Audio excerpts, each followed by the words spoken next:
USC women basketball.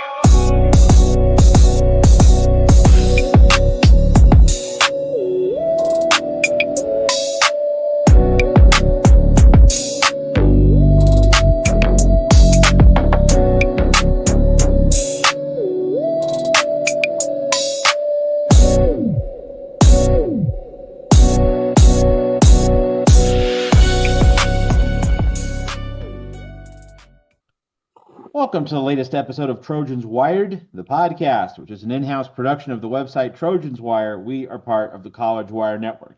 All right, so North Carolina State ranked number 9 at the time of the game. South Carolina ranked number 2 at the time of the game.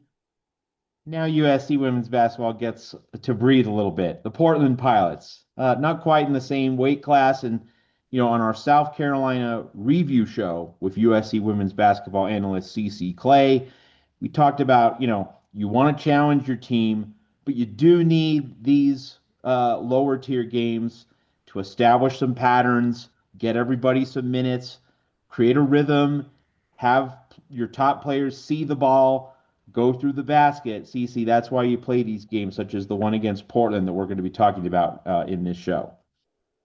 Yeah, it's interesting. Portland Pilots, just to give you a background on them, they're out of the WCC conference. The WC conference is full of good teams, Gonzaga, Oregon State, to just name a couple of them. So it's not that weak of a league. It's a good league. And last year, the Portland Pilots, they finished 17-3 in conference, 31-5 overall. They went to the WBIT, and they actually beat Stanford in the first round. And then they played Seton Hall and won that game, so they made it to the quarterfinals, where they eventually lost to Villanova. So it's going to be interesting. I'm not sure how many players they're returning. I have their set. They have let me see, 1, 2, 3, 4. Looks like they have a lot of players returning from last year. So it's going to be interesting. Again, they are a smaller team like us. They like to push the ball. But in their last game against Montana State, they had 33 turnovers. So it's going to be interesting. That's a lot of turnovers. That's hard to wrap the mind around. I'm not sure if I ever recall seeing any game with one team having 33 turnovers. Wow. 33 against Montana State. So yeah. So what is like the number one thing for USC to establish in this game? I think fans are going to have their own thought, their own prevailing answer, but what in your eyes is like the number one thing for USC and Lindsey Gottlieb to get out of this game? It's two. It's rebounding and shooting. We got to be able to get the ball in the basket from the outside, and we got to be able to show that we can do that so we can run our offense effectively and spread the floor like we want to. We have to get that part of our game down, and we got to get it fixed before Friday. Where we play Notre Dame. And anyone in particular you're looking at to kind of be the leaders in those categories, or is the focus remaining team orientation, doing it by committee? It's less about who's doing it. It's more about just the fact that it happens. Yeah, I think it's less about who's doing it. I mean, somebody has to do it, but I would like to see more players than London Jones hit that three-point shot, even though she was off in the last game. And I think that caused her to press a little bit because she has been the one shooting a lot of threes and making them. So I think in the last game, she started to press a little bit, which caused her to get out of her game a bit. But, I really like to see Kara Dunn have a really good game against Portland, just for her own confidence. It's really important that she comes out and plays her game like she can. And then Kennedy, Kennedy too, just for confidence builders, Kennedy has to have a good game tomorrow night. And I think in terms of a good game, are we basically filtering that notion of a good game through those two prisms of rebounding and shooting, or can it apply to other specific parts of what they do on the court? I'd like to see their offense be more fluid. I'd like to get a sense of the fluidity among this team, continuing to build chemistry and just continuing to understand each other's tendencies. That's something that they really have to work on and understand to get better team-wise, to create more opportunities for them to win and to have winning plays, I should say. Now, we did talk about against in our South Carolina review show that like the process is good.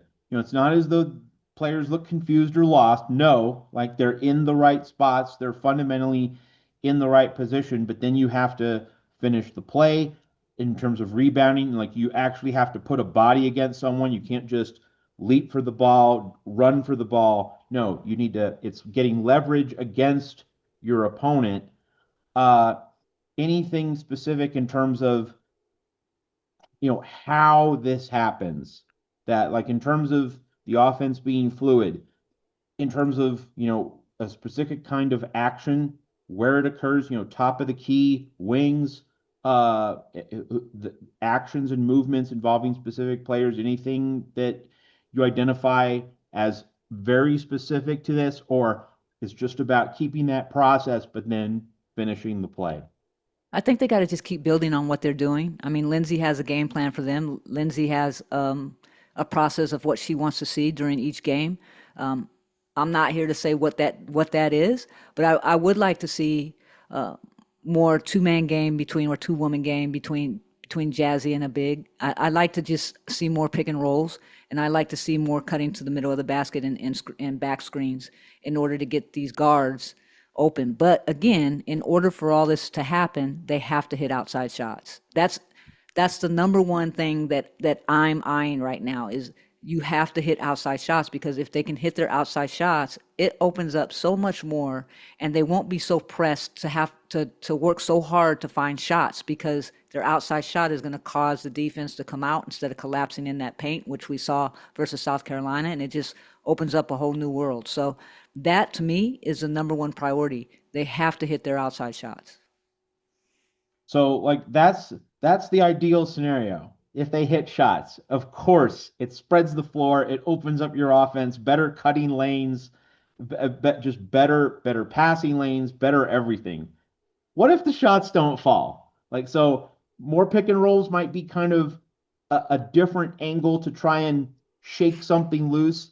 If perimeter shots aren't falling, is there any other thing that Lindsay Gottlieb can go to in her toolbox to maybe change the geometry of the game, to change the angles on the court that create something new for this offense? Matt, like I said, I can't, I can't. I'm not the coach. I'm not Lindsay. I can only say what they need to do Yeah. what I would like to see them do. But, if their outside shots aren't falling, they're going to have to set some back cuts down low. Like they did for Malia, that one open layup that she got South Carolina. It was from a back cut when she got the ball from Kennedy on the wing. Then Viv came up and set that back cut, and she was able to go around and hit that left-handed layup. I think you'll see more of that, and then two, boxing out to get offensive rebounds and understanding if they're taking an outside shot, where that shot is going to come off the rim at. You mentioned Portland likes to push pace. Like that seems to be another window of opportunity. Like this could be a game where, smaller team, not nearly as physically imposing as South Carolina or North Carolina State. This is a game to get those transition baskets and just like get players in the open floor, having fun, layup line. I'm not saying it's going to be a layup line, but like this is an opportunity to create that good vibe on offense and have your players scoring a lot of baskets, and maybe that carries into the bigger non-conference games that are just around the corner. Yeah, they're going to have to take control of the pace. Portland they like to run, but they're shooting wise they're they're not that good either. I wrote it all down. At the rim right now they're 11 for 17. That's and for a smaller team they get at the rim. That's where they shoot the ball. So they're either driving to the basket, or getting out on transition. So that's where they like to score. They're mid range. They're 2 for 6. They're 2 pointers in general, or they're 3 pointers. They're 7 for 27 so far this season. So they're not a very good. They're shooting 25% from three. They're shooting 33% from mid range. And where they're getting their points are at the rim and in the paint. And what's funny about that is they're not very big. So that leads me to believe that they're getting those points off transition or dribble drives. Yeah, so it's also a reminder that if USC wants to have a drama-free game, taking care of the ball, not giving up transition points not giving up cheapies to Portland on the fast break. That's going to be part of what Lindsay Gottlieb and her staff will Yeah. want to see in this game. All right, so you spotlighted Kara Dunn among the starting five. How about a bench player that you're interested in looking at? And I think the focus goes to the front court because this is a guard-heavy team. In that front court rotation, anyone that you have an eye on in this Portland game?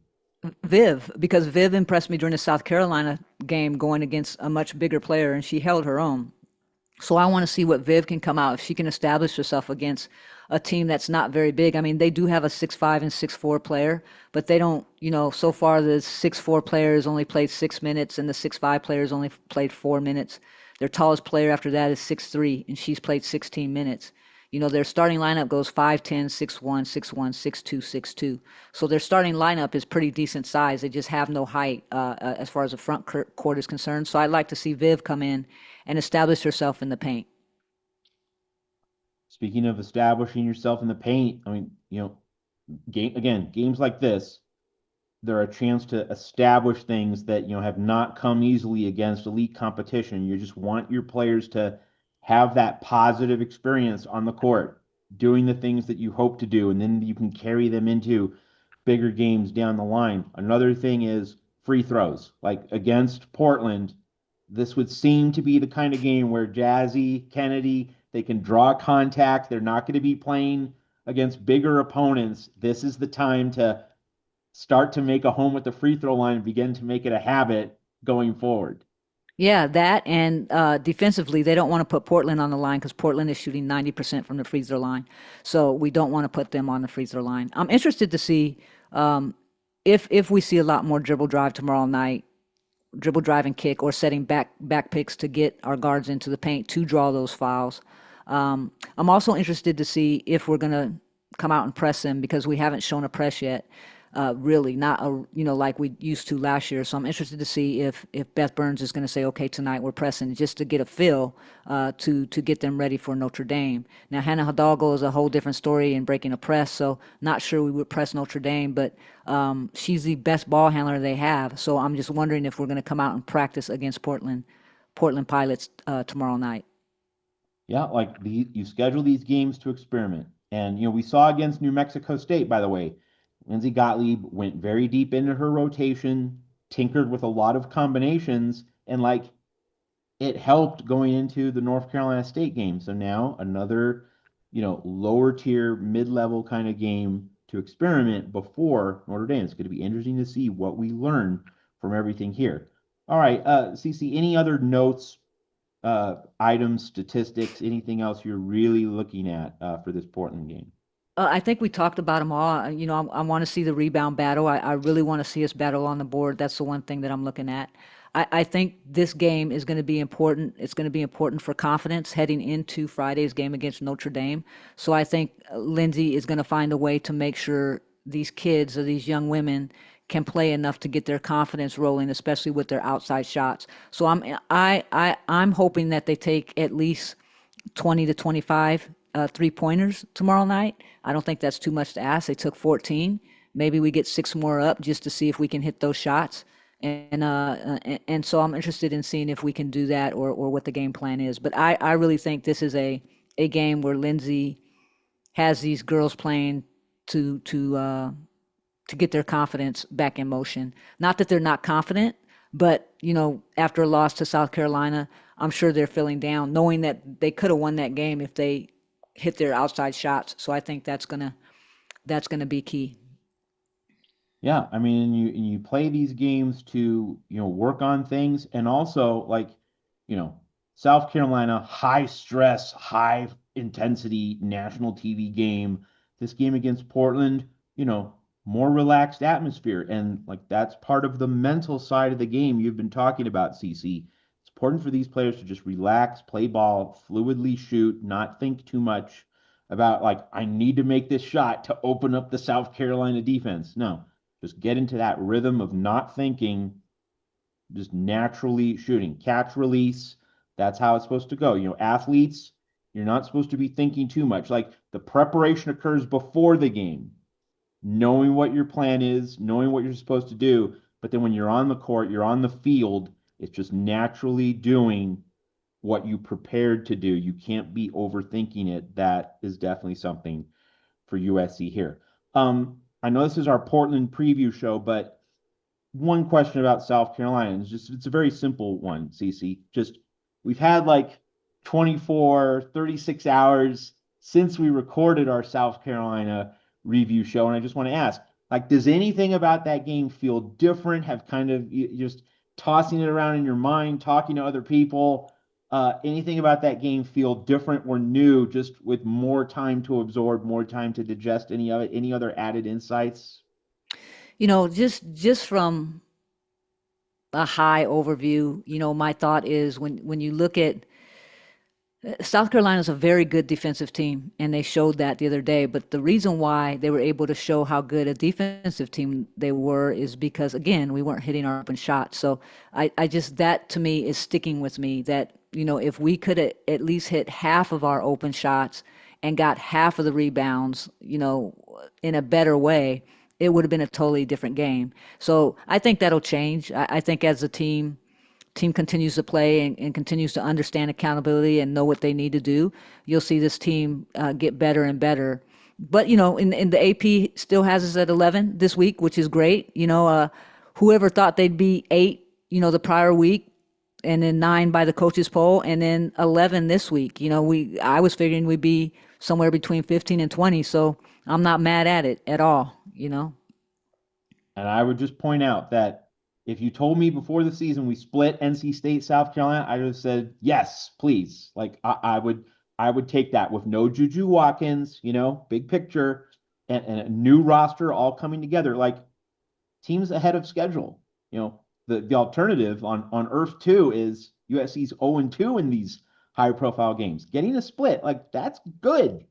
Yeah. This team is in a good place. It's not in a perfect place. That's what the season is for, right? You evolve, you grow, you learn, and we're both hoping that this team will be ready for the Big Ten grind. And this Portland game, just one small step in this team's evolution. All right, One CC. of the thing, one of the thing I just want to add about the Portland Pilots is their defensive rating is a 102.4, meaning they allow 102.4 points per 100 possessions, and that's not good at all. So if we can get out on transition, that'll be good for us. If we can steal the ball, I think that'll be good for us and not turn the ball over. Hopefully we can turn them over and do what we need to do out on transition. So I just wanted to add that. But Portland Pilots, they're going to come in ready to play. Like I said, they're not a bad team. They finished 17-3 last year. They made it to the WBIT quarterfinals and they beat Stanford. So that says something. In that conference is Oregon State, who won it last year with Gonzaga, so they placed third in the conference. So this is not a fluke game. So we will not be coming in here thinking that we have this game won. We should win it easily, but Portland Pilots, regardless, is going to come out ready to play. Yeah, and after a loss to South Carolina, it should be all about, hey, improving, playing ball, doing what we do, and the result will take care of itself if everyone does their job. It all flows together. Like you don't think about the stakes, you don't think about the narratives, you think about doing what you love doing, playing basketball, just doing it naturally, doing it fluidly, things that you're talking about, and having the mental relaxation to not overthink, overstress, just flow. Get into the game, do what you were born to do, play basketball. See if we can do a Notre Dame preview show. We'll obviously try, but a lot of things to fit in terms of lot our of moving schedule. parts. So we don't want to make an ironclad guarantee, but we'll try. We'll certainly try. So for CC Clay, this is Matt Zemek. Thanks for watching this latest episode of Trojans Wired. We'll talk to you soon. Fight on.